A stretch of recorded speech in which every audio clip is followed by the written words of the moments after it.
Bonjour. La communauté économique des États de l'Afrique de l'Ouest a donné le 2 août 2023 un ultimatum aux militaires au pouvoir au Niger de remettre sur le siège présidentiel Mohamed Bazoum. Ultimatum assorti des sanctions économiques d'application immédiate et des menaces d'opérations militaires.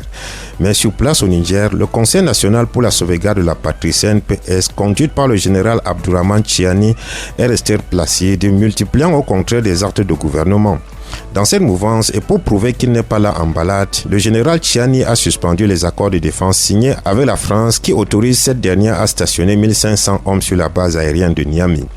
La France a dit ne pas prendre en considération cette suspension, arguant que le conseil qui dirige le pays est illégitime à ses yeux. Mais face à cette détermination des militaires à poursuivre leurs actions, la CEDEAO envisage désormais l'option militaire. Le 4 août, des contours d'une possible intervention ont été définis par les chefs d'état-major de la CEDEAO réunis depuis le 2 août.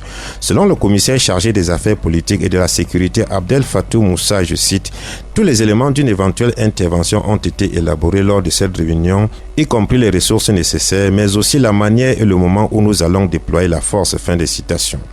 Le 5 août, la France a indiqué qu'elle appuyait avec fermeté et détermination les efforts de la CEDEAO pour faire échouer la tentative de putsch. Il en va de l'avenir du Niger et de la stabilité de toute la région, a souligné le ministère français des Affaires étrangères dans un communiqué. La chef de la diplomatie française, Catherine Colonna, a également affirmé qu'il fallait prendre très au sérieux la menace de recours à une intervention de la CEDEAO. La CEDEAO compte 16 membres. Si l'on exclut le Niger contre lequel la foudre est dirigée, le Mali, le Burkina Faso, la Mauritanie et la Guinée-Conakry qui se sont déjà rangés du côté de la cible, il reste 11 membres parmi lesquels le Nigeria, à qui le commandement d'une éventuelle force au Niger a été confié, mais qui fait face à une opposition interne. Le Sénat nigérien a en effet exprimé à une majorité son opposition à une opération militaire lors d'une réunion à huis clos. Or, selon la constitution du pays, les forces de sécurité ne peuvent combattre à l'étranger sans l'aval préalable du Sénat, sauf exception en cas de risque imminent ou danger pour la sécurité nationale. Si ce blocage interne marche et que le Nigeria ne participe pas à l'opération militaire en prenant le commandement comme envisagé, il restera 9 pays dont le Sénégal, le Ghana et la Côte d'Ivoire entre autres qui ne boudent pas le plaisir. Et si finalement la guerre a lieu, à qui profite le crime ? Sur le plan humain, il faut déjà remarquer que la France, qui soutient l'idée de la guerre, a déjà fait évacuer ses ressortissants au Niger, estimés à plus de 3000 âmes. Comme pour dire que si les armes crépitent, ce sera entre eux les nègres, qui ont depuis longtemps servi de la chair à canon pour défendre leur patrie devant l'Allemagne. Ensuite, pour faire la guerre, il faut les armes. Et aucun pays de la CEDEAO, encore moins de l'Afrique, ne fabrique les armes. Ils sont fournis par des firmes occidentales et des éventuelles dépenses liées à l'achat des armes pour cette opération profiteraient à ces industries étrangères. De même, il faudra de l'argent pour financer la guerre et l'on sait que les casques blancs de l'ECOMOG, la brigade de surveillance de cessez-le-feu de la CEDEAO, ont disparu depuis 2003.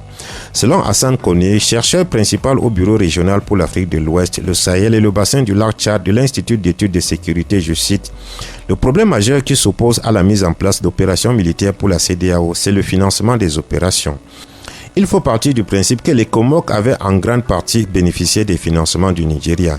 Et depuis que ce bailleur est confronté à des difficultés économiques et sécuritaires et qu'il a recentré ses efforts sur lui-même, la CEDEAO s'est retrouvée face à ce problème de financement pour toutes ses opérations militaires. Fin de citation.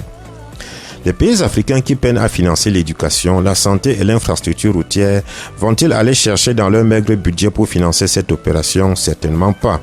Il ne leur restera qu'à se retourner vers leur soutien indéfectible que sont la France et les États-Unis pour tendre la main. Ces derniers donneront, mais pas sans contrepartie. Ce sera une dette à rembourser, soit sur le sol ou sur le sous-sol, avec des intérêts. Le schéma final simplifié donne donc ceci. Dans une guerre de la CEDEAO au Niger, des pays africains vont utiliser des armes fabriquées en Occident et qui font tourner les industries là-bas. Ils vont utiliser pour cette guerre un argent qu'ils n'ont pas, qui leur sera prêté avec d'énormes intérêts, même si on présente cela autrement. Ils vont aller au Niger s'entretuer entre eux les Africains alors que l'Occident a déjà mis à l'abri les siens, tout cela pour protéger les intérêts occidentaux dans ce pays. En somme, les pays de la CEDEAO s'apprêtent à mobiliser leurs troupes, investir en temps et en énergie pour une opération dans laquelle l'Afrique a tout à perdre et l'Occident tout à gagner. Et après cela, il faudra réparer les dégâts de la guerre et une fois de plus, l'Occident viendra proposer son aide au sous-développement.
Military is not our option of choice. It is the last resort. We want diplomacy to work, and we want this message clearly transmitted to the leaders of the junta in Niger that we are giving them every opportunity to reverse what they have done and to return the country to constitutional order. That failing, all other measures will be on the table, including the military option. As of now, specific details regarding the proposed military intervention have not been disclosed to the public. ECOWAS leaders remain cautious about a potential military operation to resolve the crisis.